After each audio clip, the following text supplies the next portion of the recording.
Selamat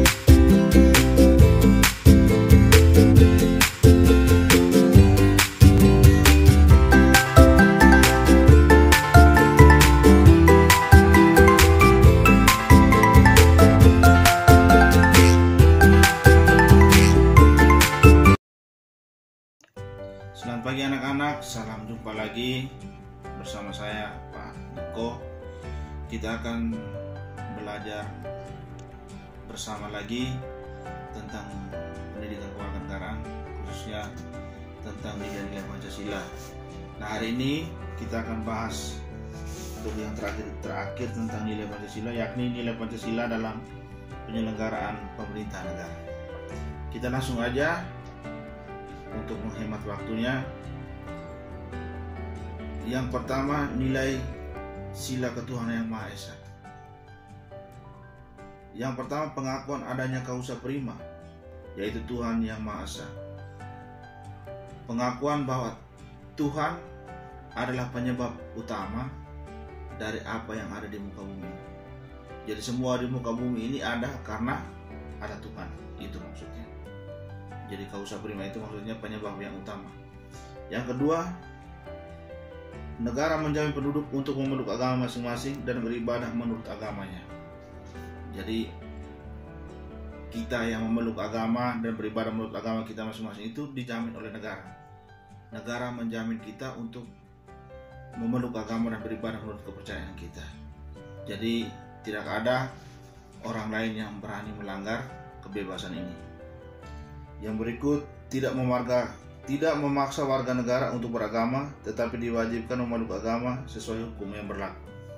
Jadi kalau ada warga negara yang tidak mau memiliki agama, tidak apa-apa, jangan dipaksa. Tetapi kalau dia mau memeluk agama, maka dia memeluk agama yang resmi sesuai hukum yang berlaku di Indonesia. Itu ya ada yang kita kenal, ada 6 agama. Tapi kalau dia memilih untuk tidak beragama juga tidak apa-apa, tidak bisa dipaksa. Jangan dipaksa orang untuk memeluk agama. Tetapi kalau misalnya dia memeluk agama, berarti agama salah satu dari 6 agama yang ada di Indonesia sesuai dengan hukum. Lalu ateis tidak boleh hidup di Indonesia, tidak boleh hidup dan tidak boleh berkembang di Indonesia. Lalu negara juga menjamin berkembang dan bertumbuhnya kehidupan beragama, toleransi antar umat. Jadi perkembangan kehidupan beragama orang Indonesia itu dijamin oleh negara, dan juga apa tadi yang saya katakan, toleransi hidup umat beragama juga dijamin oleh negara.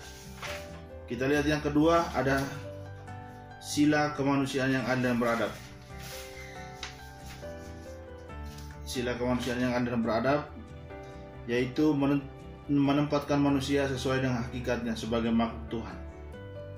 Jadi kemanusiaan yang adil dan beradab itu yang pertama, manusia dijadikan sebagai makhluk yang utama karena hakikatnya adalah manusia sebagai ciptaan Tuhan yang memiliki akal dan pikiran, akal budi.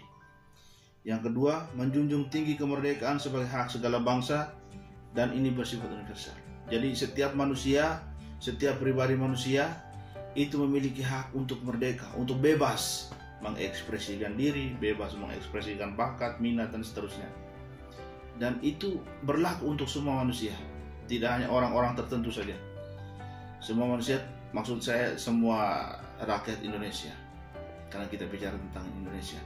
Jadi setiap orang yang ada di Indonesia itu memiliki kebebasan untuk mengekspresikan dirinya, bakat, kemampuan, apa dan lain sebagainya.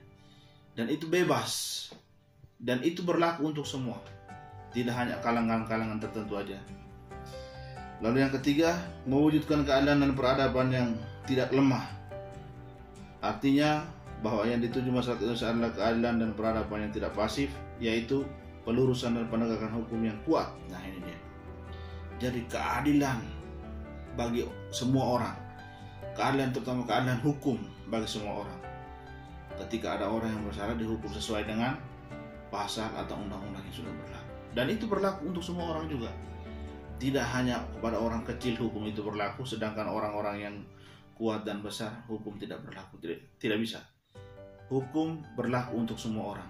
Karena apa? Karena setiap warga negara Indonesia harus taat dan patuh terhadap hukum yang berlaku di Indonesia. Sila yang ketiga, persatuan Indonesia. Nilai yang pertama adalah nilai nasionalisme.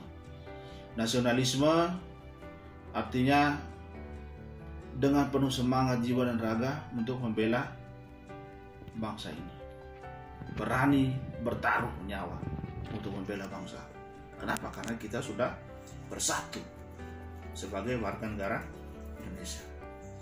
Yang kedua, cinta bangsa dan tanah air. Nah, ini jelas bahwa sebagai warga negara Indonesia kita harus mencintai bangsa ini dengan hal-hal yang sederhana, dengan belajar, tekun dalam kegiatan-kegiatan kepemerintahan, atau ikut terlibat dalam politik praktis, atau dengan menyanyikan lagu Indonesia Raya secara aktif di setiap upacara, juga itu bagian dari contoh cinta akan bangsa dan negara kita yang tercinta. Yang berikut, menggalang persatuan dan kesatuan bangsa. Menggalang artinya menghimpun orang untuk bersatu, mencintai bangsa. Jadi kalau ada yang berkelahi ingin memecahkan diri dari negara kesatuan Indonesia, kitalah yang bersuara. Bagaimana caranya supaya jangan sampai terlepas. Misalnya ada kasus di Papua yang mau melepaskan diri dari Indonesia, kemudian ada mahasiswa yang turun tangan untuk berdialog. Nah, ini contoh dari penggalangan supaya masyarakat, rakyat yang tadinya lemah, yang mau keluar memisahkan diri, akhirnya tidak jadi, bergabung kembali dengan Indonesia. Yang berikut, menghilangkan penonjolan kekuatan dan kekuasaan, keturunan dan perbedaan warna kulit. Jadi maksudnya jangan terlalu mencolok, kita membeda-bedakan, misalnya yang kulit hitam dan kulit putih. Nah, ini juga bahaya. Karena apa? Karena kita memahami satu sikap atau satu sifat nasionalisme. Jadi antara warna kulit, suku, agama dan seterusnya itu tidak menjadi pemisah, justru malah menjadi keanekaragaman yang membuat kita kaya. Jadi tidak ada yang warna kulit tinggi, rendah, kaya, miskin, enggak berlaku. Tidak berlaku di Indonesia. Yang ada adalah kita semua adalah bersatu sebagai warga negara Republik Indonesia.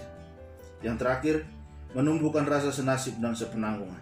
Karena kita sama-sama hidup dan berkembang dari pengalaman masa lalu yang pahit, yaitu dijajah, maka kita juga mesti memiliki satu rasa bahwa kita pernah dijajah dan sekarang kita harus mempertanggungjawabkan rasa itu. Artinya ya, berusaha bagaimana caranya supaya kita tidak dijajah lagi. Seperti itu. Jadi karena kita sudah satu penanggungan, satu rasa, punya masa lalu kelam, dijajah dan ditindas, dikucilkan dan seterusnya. Jadi sekarang kita mulai berjuang sama-sama supaya apa? Supaya pengalaman yang pahit itu tidak terjadi kembali. Yang berikut nilai sila yang keempat, yaitu kerakyatan yang dipimpin oleh hikmat kebijaksanaan dalam permusyawaratan perwakilan. Yang pertama, hakikatnya adalah demokrasi. Demokrasi dalam arti umum yaitu pemerintahan dari rakyat, oleh rakyat, dan untuk rakyat. Jadi sifat dari kepemerintahan kita itu adalah demokrasi. Pemimpin dipilih oleh rakyat. Dari mana pemimpin itu? Dari rakyat juga. Dan mengabdi untuk siapa? Mengabdi untuk rakyat. Jadi rakyat bebas untuk memilih dan bebas untuk menjadi seorang pemimpin di negeri ini. Jadi tidak hanya pemimpin itu dari kalangan-kalangan tertentu yang berduit dan segala, tidak. Semua orang punya hak untuk menjadi pemimpin di negeri ini. Yang kedua, permusyawaratan, artinya mengusahakan putusan bersama secara bulat, baru sesudah itu diadakan tindakan bersama. Jadi untuk memutuskan apa yang harus dibuat, apa yang harus dilaksanakan, solusi apa yang harus dikerjakan, di Indonesia diberlakukan musyawarah, duduk bersama 2, 3, 4, 5 orang dan seterusnya untuk memutuskan apa yang harus dibuat supaya kampung kita ini bisa lebih maju. Misalnya apa yang harus kita buat supaya perayaan 17 Agustus tahun ini bisa lebih meriah, misalnya. Itu adalah musyawarah. Jadi semua hal yang berkaitan dengan kebersamaan selalu diputuskan melalui musyawarah. Musyawarah untuk mufakat katanya. Seperti itu. Jadi contohnya duduk bersama, berembuk bersama sambil ngopi, tukar pikiran, bicara dari hati ke hati untuk menemukan solusi atau jalan keluar. Yang berikut, dalam melakukan putusan diperlukan kejujuran bersama. Nah, ketika mengambil suatu keputusan terhadap suatu masalah, harus ada tindakan atau sikap yang jujur. Jujur ungkapkan apa yang dirasakan. Supaya apa? Supaya mudah orang mencari solusi atau jalan keluar. Supaya apa? Supaya persoalan itu bisa cepat segera terselesaikan. Yang berikut, perbedaan secara umum demokrasi negara barat dan negara Indonesia yaitu terletak pada permusyawaratan rakyat. Jadi kalau negara yang liberal misalnya, mereka punya sistem kepemerintahan sendiri, sedangkan di Indonesia adalah sistem persaudaraan. Jadi mufakat, kita bermusyawarah, kita memilih bersama-sama, sepakat memilih siapa untuk menjadi presiden misalnya, contoh.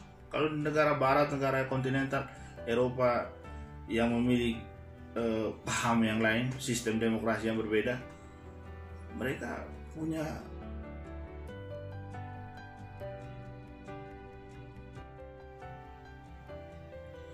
yang kelima, sila keadilan sosial bagi seluruh rakyat Indonesia. Yang pertama, kemakmuran yang merata bagi seluruh rakyat dalam arti dinamis dan berkelanjutan. Kemakmuran yang merata. Jadi ya ini saya kira kalian sudah mengerti, karena harus semua makmur dari Sabang sampai Merauke. Dan tidak makmur hanya di ekonomi kemudian pembangunan, tidak. Harus sama semua. Jadi pembangunan juga makmur, ekonomi juga makmur, gitu maksudnya. Yang kedua, seluruh kekayaan alam dan sebagainya dipergunakan bagi kebahagiaan bersama. Nah, ini juga ada dalam Undang-Undang Dasar.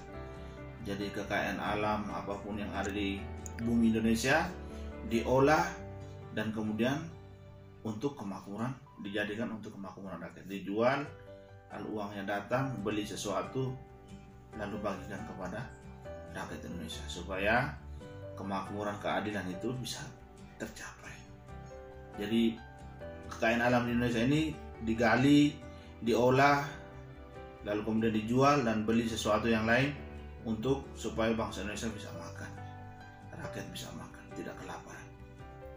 Yang ketiga, melindungi yang lemah agar kelompok warga masyarakat dapat bekerja sesuai dengan bidangnya.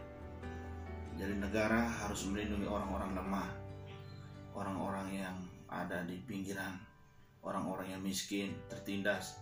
Supaya apa? Supaya mereka juga bisa mengekspresikan diri. Mereka juga bisa belajar. Mereka juga bisa memperoleh pendidikan yang layak. Karena apa? Karena kita sudah punya paham bahwa keadilan itu harus merata bagi semua orang. Jadi tidak hanya pendidikan bagi orang kaya, tapi orang miskin, orang yang lemah dan tertindas juga harus mendapatkan pendidikan yang layak. Demikian anak-anak, sampai di sini untuk hari ini.